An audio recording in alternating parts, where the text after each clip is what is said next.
Hey, this is John Carlos, and I'm here with a look at the Star Wars Black Series action figure of Baze Malbus from Rogue One.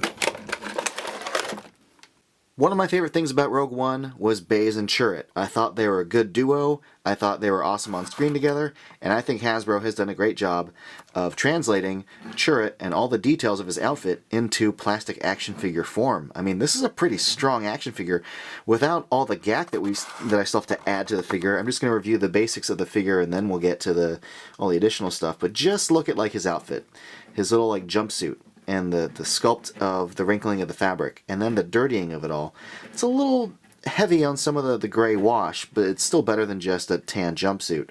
But the rest of the paint on it, all the paint on the armored areas, his little knee section, the thigh plate, the different gray tones on the belt, like the center section and then the actual gray going along the edge, the gray wash on the pouch, the little rivet on the pouch, the little red sections. Really great work. All the little dots are really well painted in there.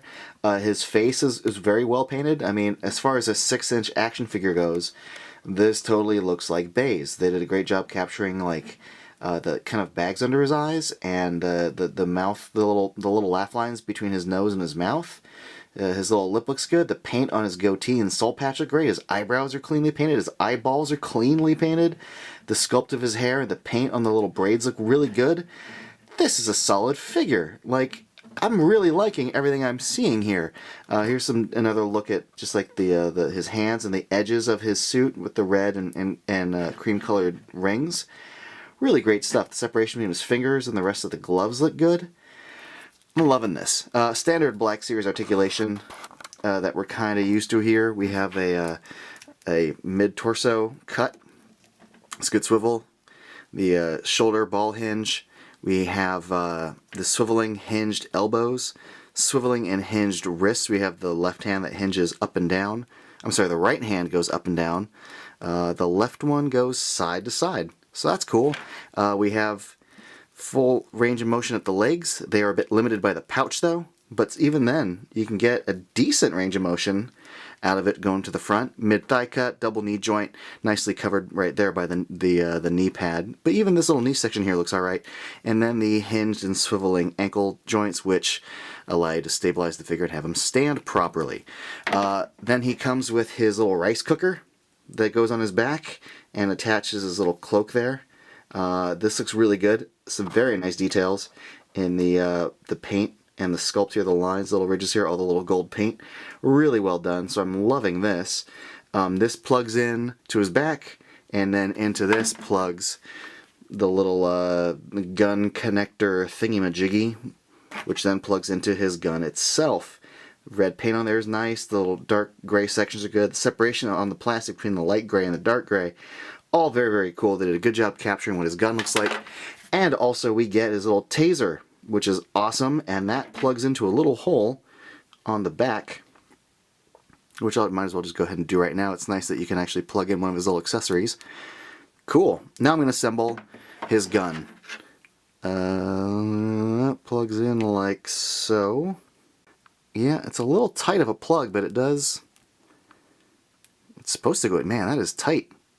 I might recommend a little bit of blow dryer action to soften that up a bit. When you try to plug it in. But don't soften it too much because the little sections in between are kind of small and you might actually bend it a little more. Anyway, with some elbow grease that fit right in there. And then this section plugs in like so. And I'll plug this in to his back. How exciting! Look at that. Now when I tried to lift his gun up, the little plug popped out. But when I plugged it back in, it plugged in all the way, so that's nice. But now when I lift it up, the wrist tends to want to go down. There is some limitation to this little plastic material, so you can't really get the gun, if I try to put his elbow joint up and have him hold the gun upward, well, you can if you want him to kind of hold it up and kind of badass. But if you want to have him point it forward and shoot out at people, you definitely can do that. It's just kind of a bummer because I do like when he kind of rests his gun upward. But you do have some range of motion as far as getting the gun over to the side. I don't think I can get him to rest it in his hand. Well, maybe. Let's try it. Let's do and talk out loud at the same time. And yeah, that looks all right. He could grip it a little bit better, but still, Screw it. I'm going to try it some more.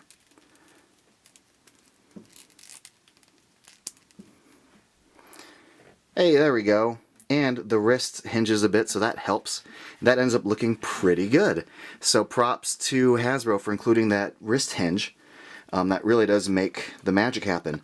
And having assembled all this, I think he looks freaking great.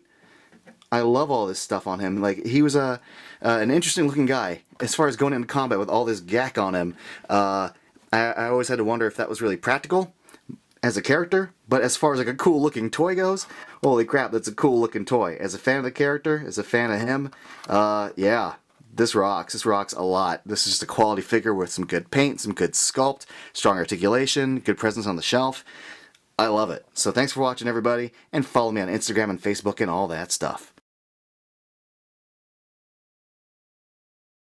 Oh, I forgot to mention a thing. His neck has a hinge, and then inside his head there's a ball joint. However, the ball joint's really tight, and like his head won't turn. I can get the neck to hinge a little bit, but the head definitely won't turn. And that's a bit of a bummer. Oh well.